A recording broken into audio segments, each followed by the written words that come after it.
The morning sun cast long shadows across the palace gardens as Kate walked slowly down the familiar stone path. Her footsteps echoed softly against the ancient walls that had witnessed countless royal moments throughout history. Today felt different, though. The weight of unspoken words hung heavy in the crisp autumn air.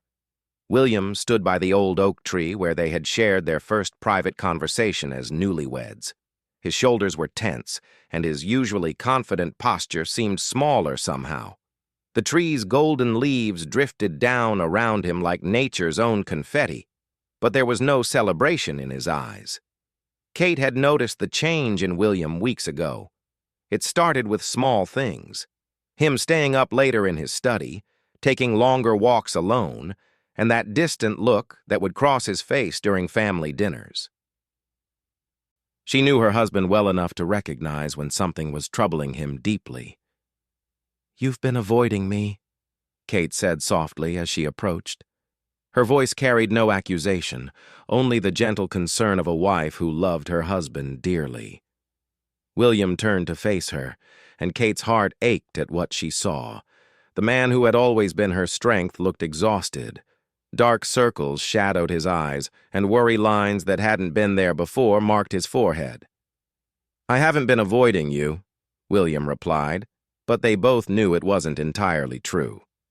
"I've just had a lot on my mind lately." Kate moved closer, her hand naturally reaching for his arm.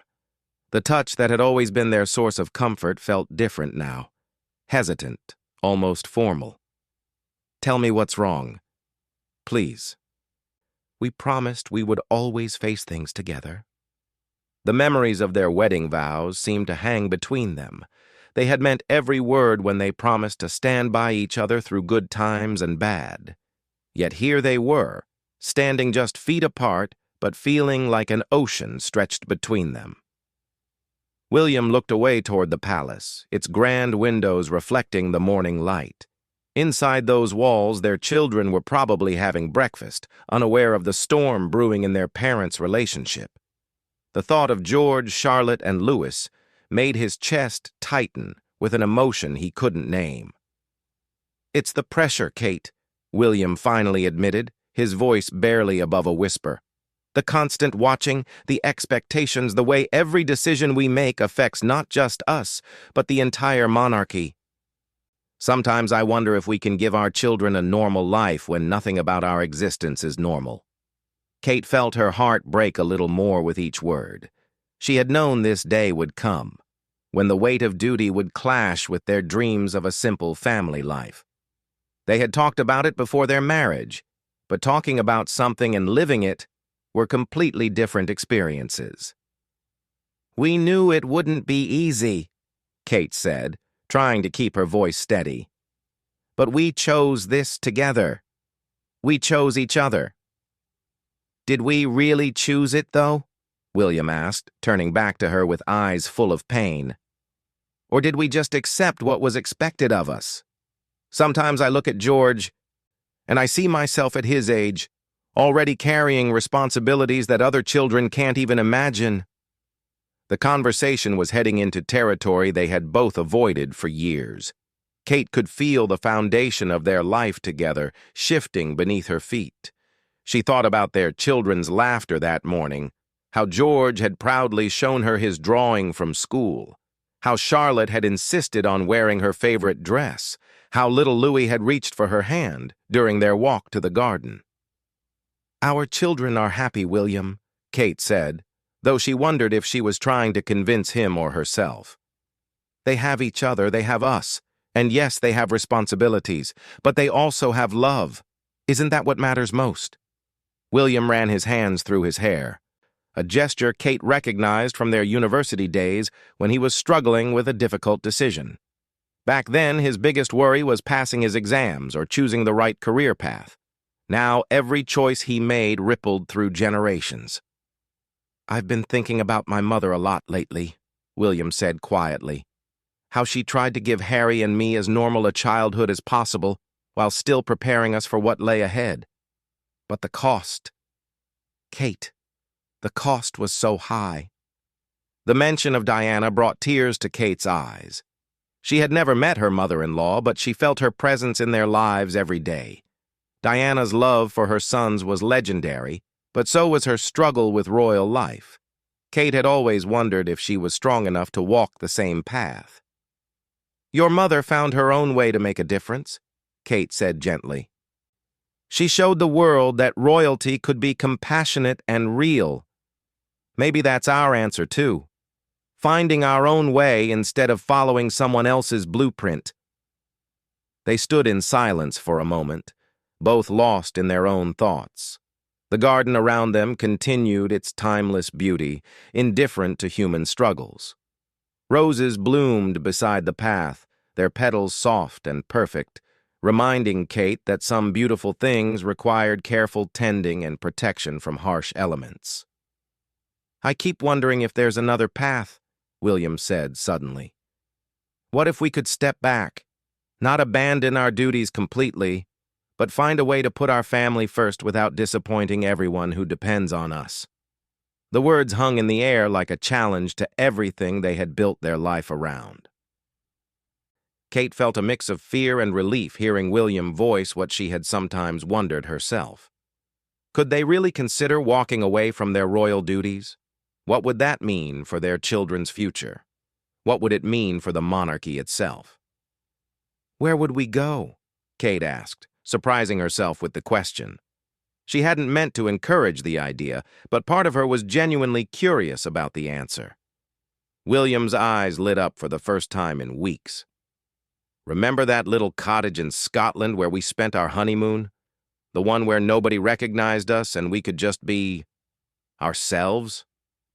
Kate smiled despite her confusion and worry. She remembered those magical days when they had walked hand in hand through meadows, cooked simple meals together, and fallen asleep listening to nothing but the wind through the trees. It had been the most peaceful time of their marriage. But William? That was just a vacation. Real life is different. Our children need schools, friends, stability, and our work, the charities we support, the people who count on us. We can't just disappear. "I know," William said, his brief moment of hope fading. "I know you're right. But sometimes I dream about what it would be like to wake up in the morning and only have to worry about what to make for breakfast, not whether my decisions might affect the future of an entire nation." Kate moved closer and took his hands in hers. They were cold despite the mild weather, and she could feel them trembling slightly. "We could find middle ground. Maybe we could spend more time away from London, give the children more experiences outside palace walls. Show them there's a whole world beyond royal protocols." "The advisors would never allow it," William said, but Kate could hear hope creeping back into his voice. "They already think we're too informal, too accessible." "Since when do we let advisors dictate how we raise our children?" Kate asked with a small smile. "I seem to remember a certain prince who insisted on taking his infant son on a royal tour despite everyone saying it was inappropriate." William laughed softly, remembering how determined he had been to keep their family together during those early months of George's life. "You supported me then, even when everyone thought we were making a mistake." "And I'll support you now," Kate said firmly. "But we need to make decisions together as partners. No more walking alone in the garden thinking you have to carry everything by yourself." The sun had climbed higher, warming the garden and casting new patterns of light through the oak tree's branches. Kate could see some of their security detail in the distance, giving them privacy while ensuring their safety. Even in their most private moments, they were never truly alone. "What if we talked to the children?" William suggested hesitantly. "Not about leaving, but about how they feel about their lives. George is old enough to understand some things, and Charlotte certainly has opinions about everything." Kate considered this carefully. They had always tried to be honest with their children while still protecting their innocence. It would be a delicate balance, asking them about their happiness without burdening them with adult worries. "We could start slowly," Kate agreed. Maybe during our next family weekend at Anmer Hall, away from London, away from formal schedules, just the five of us talking about dreams and fears like any other family might. The idea felt both terrifying and liberating. For so long, their conversations had focused on duties, schedules, and public expectations. The thought of simply asking their children what would make them happy seemed revolutionary. As they talked, Kate noticed that the tension in William's shoulders was beginning to ease. The act of sharing his burden, of making plans together instead of suffering alone, seemed to restore some of his natural strength. This was the man she had fallen in love with, thoughtful, caring, but also decisive when he needed to be. "There's something else," William said, his voice growing serious again. "The press has been asking questions about our marriage, about whether we're happy, whether the pressure is affecting us." Kate's stomach dropped. She had been so focused on their internal struggles that she hadn't considered how their difficulties might appear to the outside world. The media was always hungry for royal drama, and any sign of trouble would be amplified into a crisis. "What kind of questions?" she asked, trying to keep her voice calm. "The usual speculation. They've noticed that we've been attending fewer events together, that we seem more formal in public. One photographer even claimed he could see tension in our body language." The irony wasn't lost on Kate. Their attempt to work through their problems privately had created a public perception of distance. In trying to protect their family, they might have inadvertently damaged the very institution they were trying to serve. "So we're trapped," Kate said quietly. "If we appear too happy, we're accused of being fake. If we show any signs of real human emotion, we're failing as royals." "That's exactly how I've been feeling," William admitted. "Like there's no way to win, no way to be authentic while still meeting everyone's expectations." They stood together in contemplative silence, watching as palace staff went about their morning duties in the distance. Each person they could see had a specific role, a defined purpose within the grand machinery of royal life. Sometimes Kate envied them the simplicity of their positions, important work, but with clear boundaries and the ability to go home at the end of the day. "Maybe authenticity is the answer," Kate said slowly, an idea beginning to form in her mind. "What if instead of trying to be the perfect royal couple, we focused on being the best version of ourselves? Show people that even royals struggle with balancing family and duty?" William looked at her with surprise and growing interest. "You mean be more open about our challenges?" "Not in a dramatic way," Kate clarified quickly. "But maybe more honest about the fact that we're human beings trying to do our best in unusual circumstances. Other parents struggle with work-life balance too. Other couples face difficult decisions about their children's futures." The idea was risky, Kate knew. Royal tradition favored maintaining mystery and dignity above all else. But that same tradition had also created an environment where genuine human connection seemed impossible. It could backfire completely, William warned, but Kate could see him considering the possibility seriously. "If we show vulnerability, some people will see it as weakness, and others will see it as strength," Kate countered. "Your mother's greatest impact came from showing people that royals could be compassionate and real. Maybe our contribution could be showing that royal families face the same fundamental challenges as everyone else." As they continued talking, Kate felt something shifting between them. The distance that had been growing for weeks was beginning to close. They were remembering how to be partners, how to face challenges together instead of separately. The sound of children's laughter drifted across the garden from the direction of the palace. George, Charlotte, and Louis were probably finished with breakfast and looking for their parents. Soon the day would fill with official obligations, scheduled meetings, and public appearances. But for now, in this quiet moment under the oak tree, Kate and William had found their way back to each other. The path ahead was still uncertain, and the questions they had raised wouldn't be answered easily. Yet somehow, facing those uncertainties together made them seem less overwhelming. "Should we go back?" William asked, gesturing toward the palace where their children and responsibilities waited. Kate nodded, but instead of walking immediately, she reached up and touched William's face gently. "Whatever we decide, whatever path we choose it together.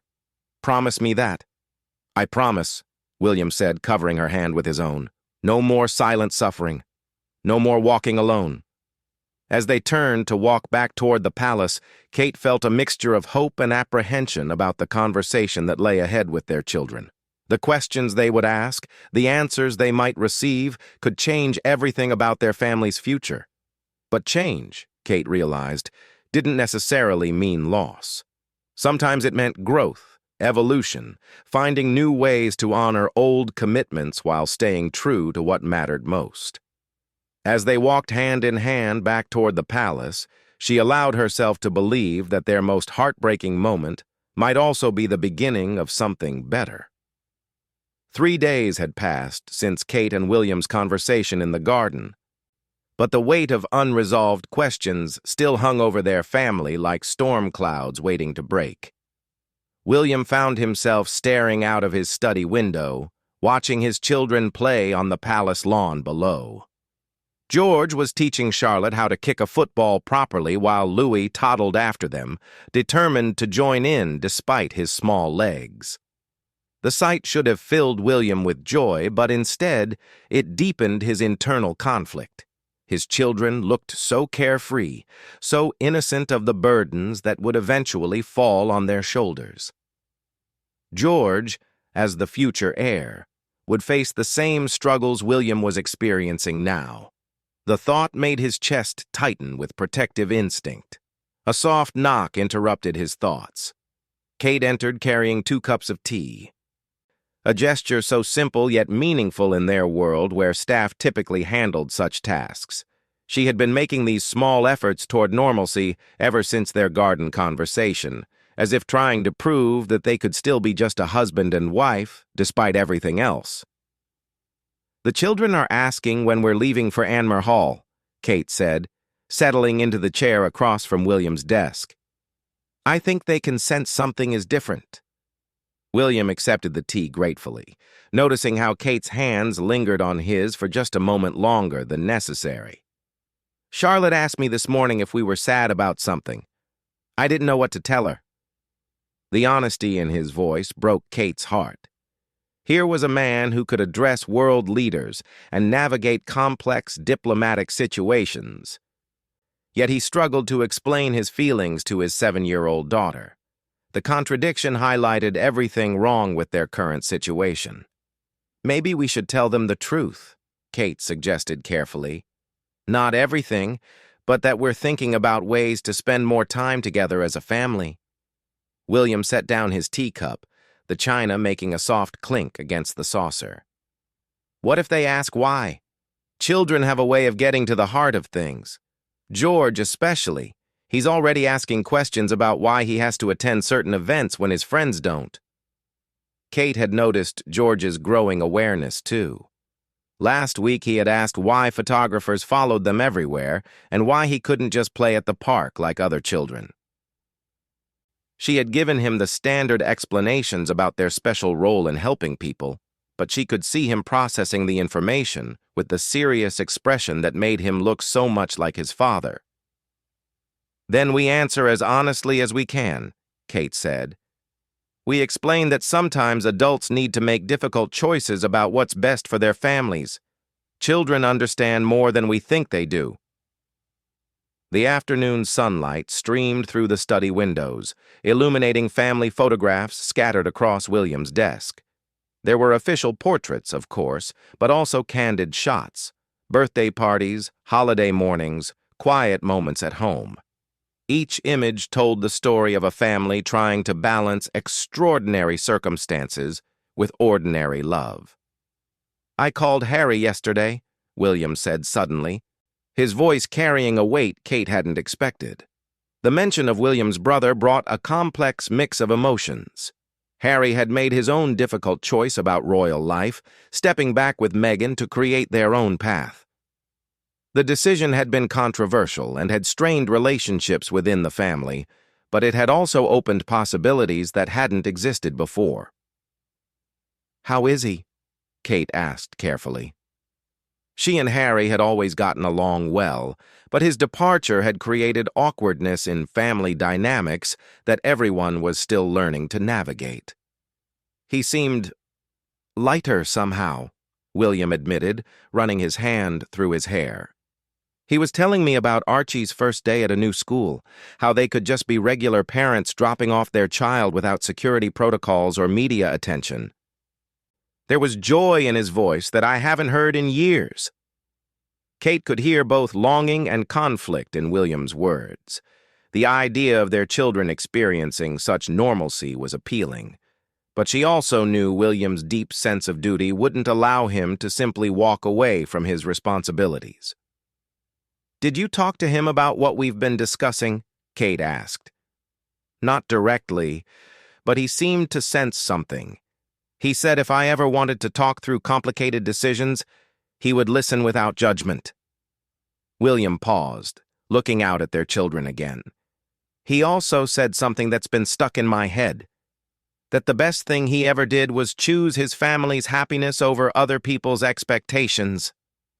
The words hung in the air between them. Kate knew that William's relationship with Harry had been strained by his brother's decision to step back from royal duties. Yet here was William considering whether Harry might have been braver than anyone had given him credit for. "What do you think that means for us?" Kate asked gently. "I don't know," William replied honestly. "Our situations are different. Harry was the spare, not the heir. My leaving would have implications that go far beyond our family." Kate stood up and moved to the window where William was looking. Below them, George had given up on football and was now pushing Louis on a small swing, while Charlotte picked flowers nearby.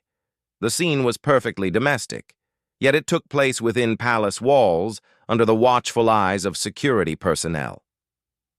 "What if we didn't have to choose between duty and family?" Kate asked. "What if there was a way to fulfill our responsibilities while still protecting our children's chance at happiness?" William turned to look at her, hope flickering in his eyes. "What are you thinking?" Kate had been forming an idea since their garden conversation, but she hadn't been sure whether to voice it. Now, seeing William's pain and their children's innocent joy, she felt compelled to share it. "What if we proposed a new model, something that hasn't been done before but might work for our generation?" Kate's voice grew stronger as she spoke.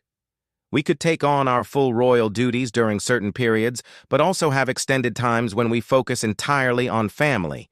Real breaks, not just weekends at Anmer Hall." "The institution would never accept it," William said, but Kate could hear him considering the possibility. "The institution needs to evolve if it wants to survive," Kate replied with surprising firmness. "Look at other modern monarchies. They've found ways to balance tradition with contemporary family life.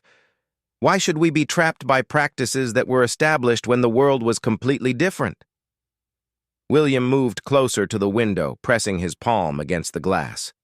"You're talking about fundamentally changing how the British royal family operates. The advisors, the government officials, the press, they would all resist." "They might," Kate agreed. "But what's the alternative? Raising our children in an environment that makes their father question everything he believes in? Teaching them that duty always comes before happiness, even when there might be another way?"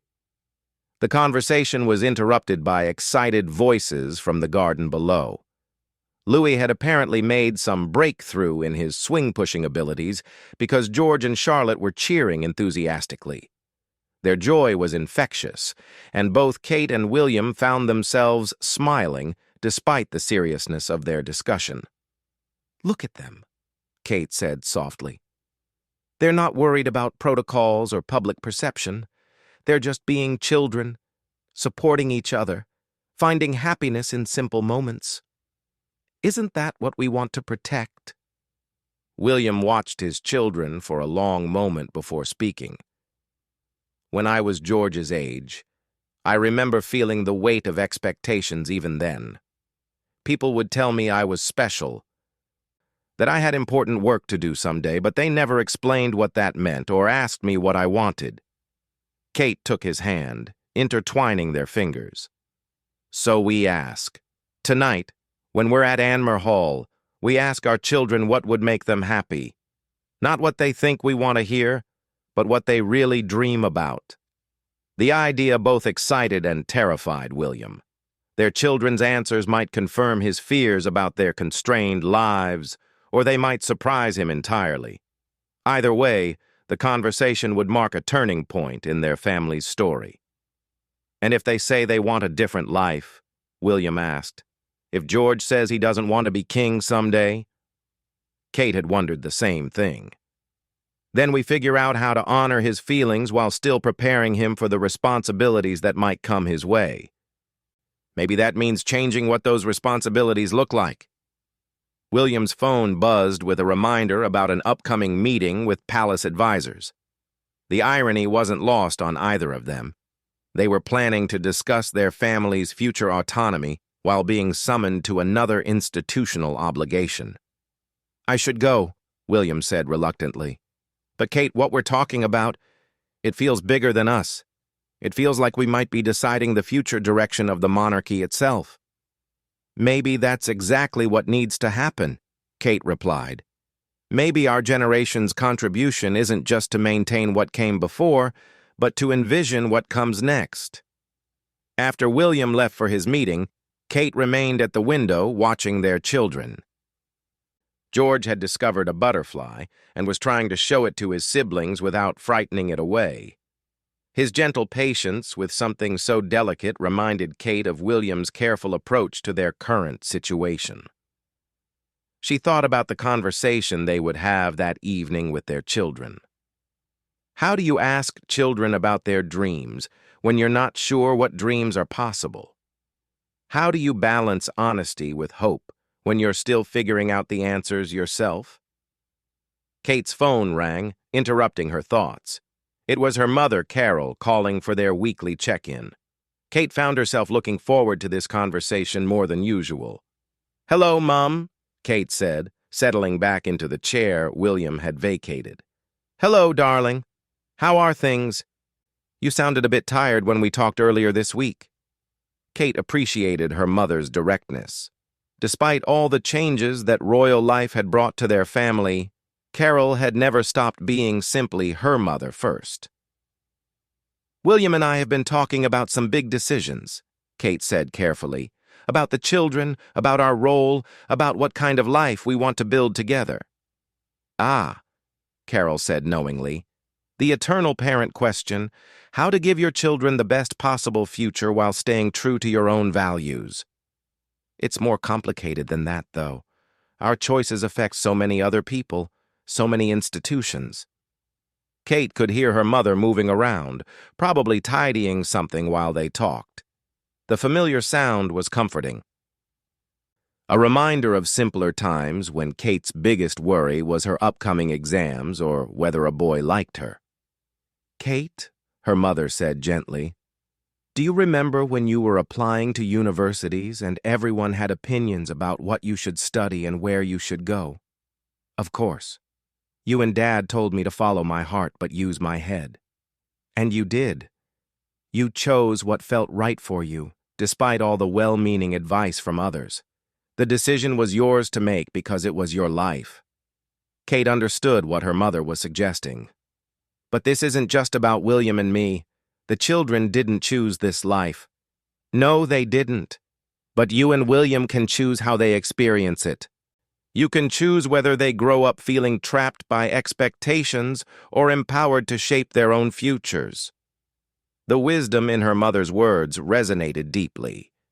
Kate realized that she and William had been thinking about their situation as if they were powerless, as if tradition and expectation were immutable forces. But they had agency, they had voices, and they had the right to advocate for their family's well-being. "What if people think we're being selfish?" Kate asked. "What if they say we're putting our personal desires above our duty?" "Then they don't understand what duty really means," Carol replied firmly. "Your first duty is to your children, to raise them with love, confidence, and the tools they need to make their own good choices.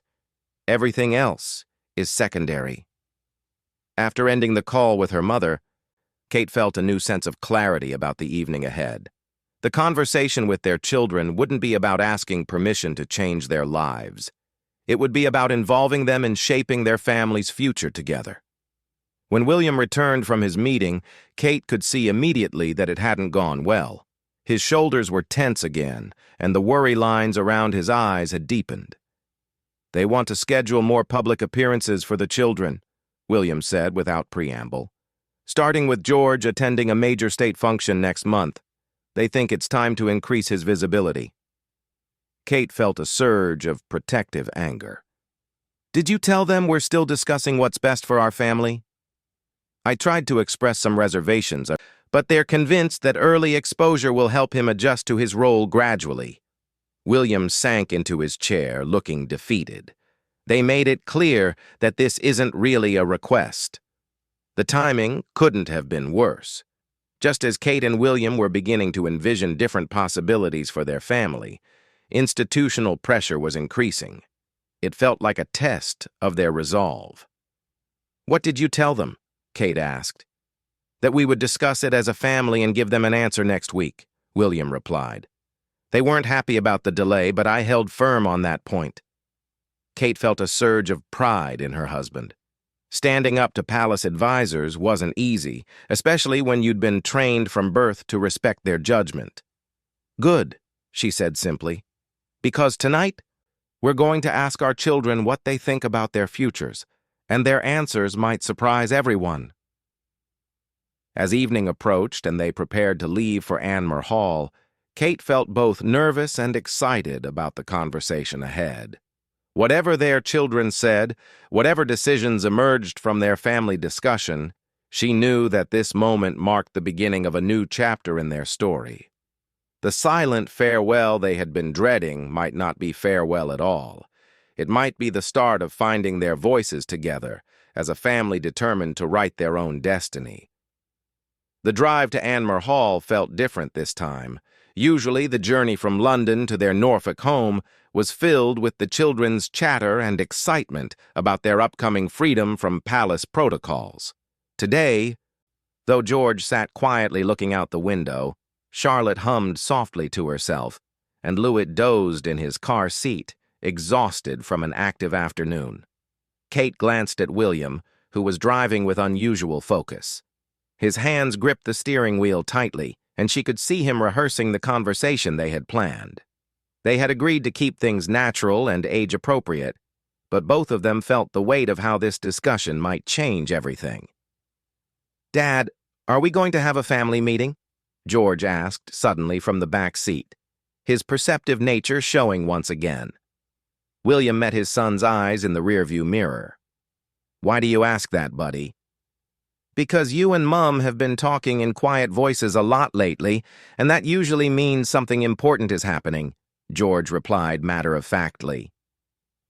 Charlotte looked up from her coloring book with interest. "Are we in trouble?" "No, sweetheart." Kate turned to reassure her daughter. "Nobody's in trouble. Dad and I just want to talk with you about some things that are important to our family."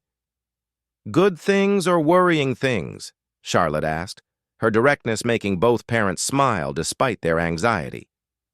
"Both, maybe," William answered honestly, "but mostly things about making sure our family is as happy as possible."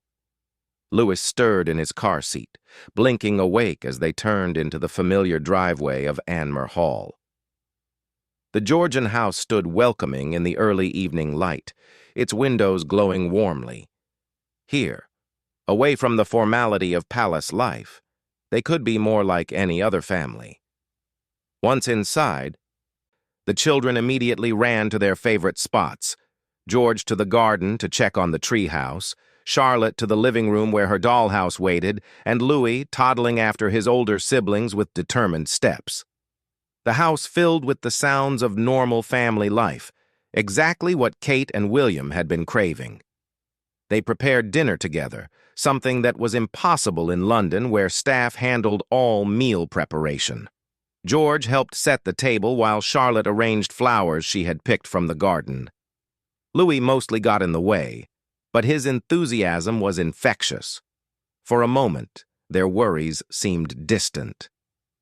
"This feels like home," Kate murmured to William as they watched their children through the kitchen window. "It does," William agreed. "Maybe that's part of our answer right there." After dinner, they gathered in the cozy sitting room where a fire crackled in the fireplace.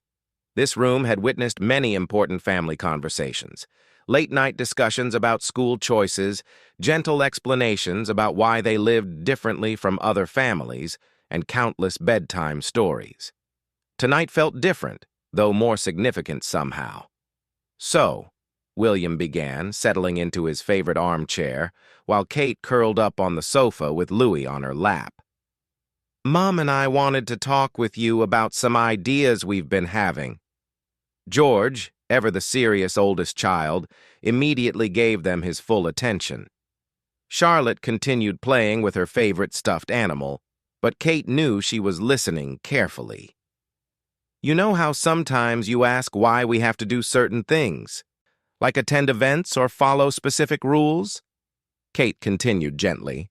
"Like why I can't just go to my friend's birthday party without telling security first?" George asked. "Exactly like that. Well, Dad and I have been thinking about whether there might be ways to make life feel more normal for our family while still doing our important work." Charlotte looked up with bright eyes. "You mean like having more time for fun things?" "What would you consider fun things?" William asked, genuinely curious about his daughter's perspective. "Going to the beach whenever we want, like other families do. And maybe having sleepovers with friends without all the planning," Charlotte said without hesitation. George nodded enthusiastically. "And playing football at the park without photographers taking pictures. Sometimes I just want to be bad at something without everyone watching." The honesty in their children's voices hit both Kate and William hard. They had known, intellectually, that their children felt constrained by their circumstances, but hearing it expressed so clearly was sobering. "What about you, George?" Kate asked. "What would make you happiest about our family life?" George was quiet for a long moment, his expression serious beyond his years. "I love that we help people and that our work matters. But sometimes I wish we could help people without it meaning that everyone always knows where we are and what we're doing." William leaned forward, struck by his son's maturity. "Do you worry about the future? About the responsibilities you might have someday?" "A little," George admitted. "Not because I don't want to help people, but because I see how tired you get sometimes, Dad. And I wonder if there's a way to do good work without being sad about it." Kate felt tears prick her eyes. Her 9-year-old son had articulated exactly what she and William had been struggling with. The work itself wasn't the problem. It was the constraints and expectations that came with it. "What if," William said carefully, "there was a way for us to spend more time living like we do here at Anmer Hall? More time being a regular family while still doing our royal work during other times?" Charlotte clapped her hands together. "Like having longer holidays?" "Sort of," Kate explained. "More like dividing our time between royal duties and family time more evenly. What do you think about that?" "Would we still live in London sometimes?" George asked practically. "Yes. We would still have our home there and our work there, but we might spend more time here in Norfolk or even travel to new places as a family." Louis, who had been quiet on Kate's lap, suddenly piped up with his limited vocabulary. "More swings!" Everyone laughed, and the tension in the room eased considerably. Trust their youngest to focus on what truly mattered to him. "Actually, Louis has a point," William said, smiling at his youngest son. "Sometimes the most important things are the simple ones, swings and family dinners and time to just be together." Charlotte bounced excitedly on her seat. Could we get a puppy if we spend more time here? Now that's an interesting question, Kate laughed. We'd have to think about that. But George, ever thoughtful, had a different concern. What would people say if we change how we do things? Would they be angry with us? William appreciated his son's awareness of public perception. Some people might not understand at first. Change can be difficult for everyone. But if we're doing what we believe is best for our family while still helping others, then we have to trust that we're making the right choice. Like when I decided to switch from piano to violin, Charlotte asked. Some people said I should stick with piano, but violin makes me happier. Exactly like that, Kate confirmed, amazed by her daughter's ability to find perfect parallels. The conversation continued for another hour, with the children asking questions and sharing their own ideas about family life. They talked about travel, about friends, about school, and about the kind of adults they hoped to become. Throughout it all, Kate and William were struck by their children's wisdom and emotional intelligence. As bedtime approached, the children seemed satisfied with the discussion. They had been heard, their feelings had been validated, and they had been included in thinking about their family's future. For Kate and William, their children's responses had been both reassuring and motivating. After tucking the children into bed, Kate and William stepped out onto the back terrace. The Norfolk night was clear and quiet, with stars visible in a way they never were in London. The contrast to their palace life couldn't have been more stark. Well, William said, pulling Kate close as they looked out over their garden, that went better than I expected. They're remarkable, aren't they? So thoughtful and mature, but still just children wanting simple pleasures. George's comment about doing good work without being sad about it really got to me, William admitted. He sees more than we realize. Kate nodded. And Charlotte's analogy about switching from piano to violin, sometimes we need to trust our instincts about what will make us happier, even if others don't understand the change. They stood in comfortable silence for a few minutes, both processing the evening's conversation. The children had given them permission, in a way, to pursue the changes they had been considering. But more than that, they had shown Kate and William that their feelings weren't selfish. They were shared by the whole family. So what's our next step? Kate asked. William took a deep breath. I think we need to have a serious conversation with the senior advisors. Not asking for permission, but explaining what we've decided is best for our family. And if they resist? Then we remind them that the monarchy's future depends on its ability to evolve. If our children grow up hating their lives, what kind of legacy are we creating? Kate felt a surge of pride in her husband's growing confidence. The man who had been walking alone in the garden just days ago was now ready to advocate strongly for their family's well-being. There's something else, William said quietly. I want to call Harry tomorrow. I think it's time we had a real conversation about our different choices and what we can learn from each other. The mention of reconciliation with Harry added another layer of hope to the evening. Perhaps this family crisis could lead not just to positive changes for Kate and William's immediate family, but to healing broader relationships as well. What about the state function they want George to attend? Kate asked. William was quiet for a moment, considering. I think we present them with our alternative plan first. We show them how we can fulfill our duties while also protecting our children's well-being. If they insist on rushing George into more public appearances, then we'll know they're not really listening. As they prepared to go back inside, Kate felt something she hadn't experienced in weeks, genuine optimism about their future. The silent farewell she had feared might be necessary no longer seemed inevitable. Instead, they were moving towards something that felt like a new beginning. One more thing, Kate said as they reached the door. Whatever happens with the advisors, whatever challenges we face, we're not going back to suffering in silence. We talk to each other, we involve the children age appropriately, and we make decisions together. Agreed, William said firmly. This family sticks together. Inside, they could hear faint giggling from Charlotte's room. Probably George and Charlotte having a whispered conversation about the evening's discussion. Louis had long since fallen asleep, but his older siblings were clearly processing the day's revelations. Later that night, as Kate and William lay in bed, listening to the country sounds outside their window, they felt more connected than they had in months. The conversation with their children had reminded them why they had fallen in love and why they had chosen to build a life together. "Thank you," William said softly in the darkness. "For what?" "For not giving up on us when I was lost in my own doubts, for believing we could find a better way." Kate turned to face him, though she could barely see his features in the dim light. "We're a team, William. We always have been. I just needed to remind you of that." "I love you," he said simply. "I love you too." Outside, the Norfolk night continued its peaceful vigil over their family.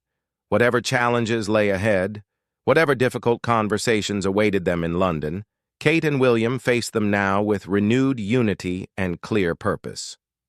The silent farewell that had once seemed necessary had transformed into something else entirely. A loud and clear declaration that their family's happiness mattered, that change was possible, and that sometimes the most heartbreaking moments could become the foundation for the most beautiful new beginnings. In the morning, they would return to London to begin the complex process of reshaping their royal lives. There would be resistance, compromise, and probably more difficult moments ahead. But they would face it all together, guided by their children's wisdom and their own renewed commitment to each other. The story of their potential farewell had become, instead, the story of their family learning to use their voices, together, clearly and without apology. And that, they both knew, was a much better story to tell.